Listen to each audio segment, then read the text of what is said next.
Here you've got LG K9, and let me show you how to change date and time on the following device. So at first, let's open the settings, then find and select General, scroll down a bit and click on date and time. And now you can either use automatic date and time, or you can switch it off and then set the date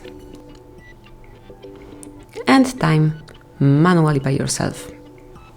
You can also have automatic time zone, or you can switch it off and select it from the wide list of time zones. So as you can see, LG prepared a lot of them. Everyone will find something suitable. Let me pick this one.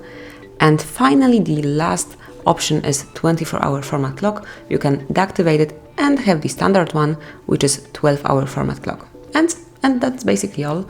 If you would like to go back to default settings, simply tap on all of the switchers, and now you're back in automatic settings. So that's basically all. This is how you can change date and time in your device. Thank you for watching. Please subscribe our channel and leave the thumbs up.